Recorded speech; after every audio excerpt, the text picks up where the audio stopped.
बिस्मिल्लाहिर्रहमानिर्रहीम। अस्सलाम वालेकुम students, welcome back to my channel all about maths with Sahar. आज रैंडम टॉपिक मैंने लिया है टर्मिनेटिंग डेसिमल फ्रैक्शन।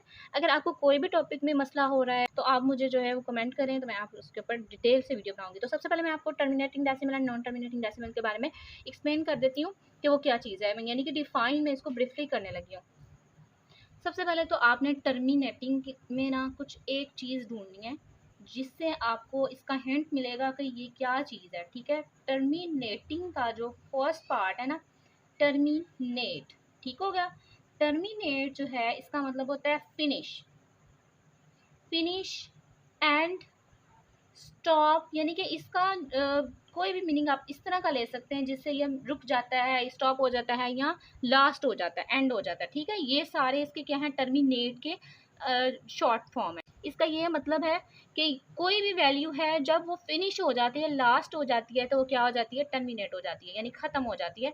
तो अगर मैं एक लाइन सेगमेंट की बात करती हूँ तो लाइन सेगमेंट जो है यहाँ से स्टार्ट हो रही है और यहाँ पे फिनिश हो गई है। अब ये जो है ना, ये इसके टर्मिनेटिंग पॉइंट्स हैं। आप अगर फर्स्ट करें यहाँ से स्टार्ट हो रहे हैं तो इस साइड पे आए तो ये इसका टर्मिनेटिंग पॉइंट हुआ, और अगर आप इस साइड से स्टार्ट हुए और यहाँ पे आके फिनिश हुए तो ये इसका टर्मिनेटिंग पॉइंट हो गया। समझ आ गई?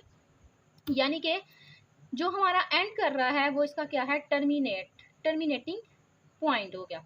अब इसको हमने डेसिमल में कैसे टर्मिनेट करना है ये मैं आपको इसकी एग्जांपल दे देती हूँ। जैसे हमारे पास कोई भी फ्रैक्शन है ना, 9/4 आपको करके दिखाने लगी हूँ। 4 अब जो डिनोमिनेटर में है यानी कि नीचे है वो हमेशा हम कहाँ लिखेंगे, बाहर, और जो न्यूमरेटर यानी कि ऊपर है वो हमेशा हम अंदर लिखेंगे।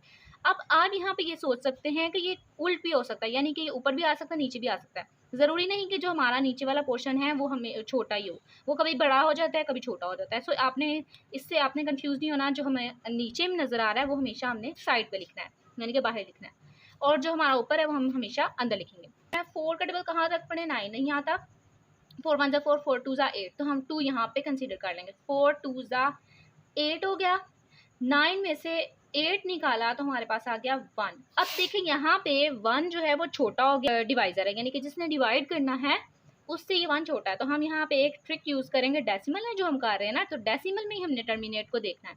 पॉइंट लगाया, 0 लगाया। अब 4 2 8 फिर से आ जाएगा हमारे पास, 4 2 8 हो गया। अब 10 में से हमने 8 निकाला तो 2 आ गया।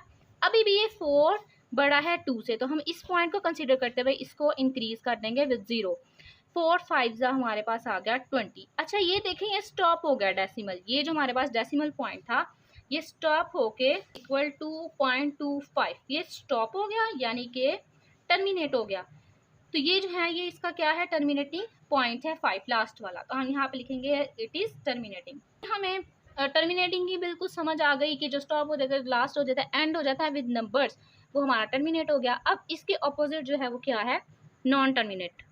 अच्छा आपको यहाँ पे टर्मिनेटिंग का कॉन्सेप्ट बिल्कुल क्लियर हो गया, तो उसके जो नॉन टर्मिनेटिंग है उसके ऑपोजिट वो नॉन टर्मिनेटिंग होगा।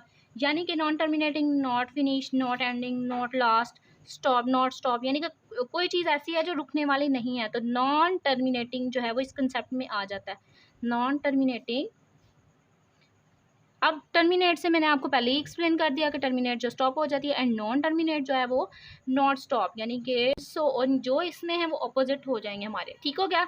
यानी कि अब एक, अगर मैं यहाँ पे लाइन सेगमेंट की मैंने बात की थी, अब मैं यहाँ पे लाइन की बात कर देती हूँ। ठीक हो गया? स्टार्टिंग पॉइंट है इसका, लेकिन एंडिंग पॉइंट है ही नहीं, वो चलता जा रहा है, चलता जा रहा है। आपने यहाँ पे 6 क्लास में और 7 क्लास में एक्सप्लेन किया था बिल्कुल अच्छे तरीके से कि जो हमारे पास दो एंड पॉइंट्स के साथ होता है वो लाइन सेगमेंट होता है जो रुक जाता है, और जो एक पॉइंट, ये वैसे रे है लेकिन लाइन जो होती है ना वो स्टॉप नहीं होती। अब लाइन का मैं यहाँ पे कॉन्सेप्ट दे देती हूँ। आप अगर यहाँ पे भी एरो लगा दो तो यहाँ से शुरू हुआ तो यहाँ से स्टॉप नहीं हो रहा, यहाँ से शुरू हुआ तो यहाँ से स्टॉप नहीं हो रहा। इसका मतलब आप इसको रे भी कह सकते हो। तो रे आप ले लो इसकी एग्जाम्पल में, नॉन टर्मिनेटिंग में।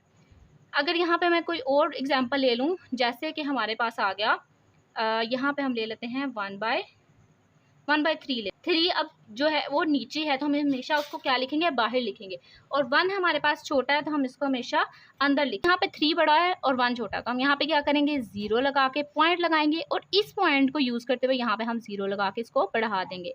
3 3 3 9। 10 में से हमने 9 निकाला तो हमारे पास आ गया 1। अब फिर से ये 0 की वजह से इसको हम इस पॉइंट की वजह से हम इसको 0 करके बढ़ा देंगे। 3 3 ज़ा 9, फिर 1 आ गया, 3 3 ज़ा 9, फिर 1 आ गया, फिर इस पॉइंट की वजह से 0 लगाया, फिर 3 3 ज़ा 9 एंड सो ऑन, ये इंक्रीज बढ़ता जाएगा। ये हो गया नॉन टर्मिनेटिंग। अब नॉन टर्मिनेटिंग में इसको हम यहाँ पे लिख देते हैं 0.333 एंड सो ऑन। और अगर हम इसको दूसरी फॉर्म में लिखें तो 0.3 और 3 जो रिपीट हो रहा है ना बार बार, तो हम इसके ऊपर बार लगा देंगे। ये हो गया नॉन टर्मिनेटिंग।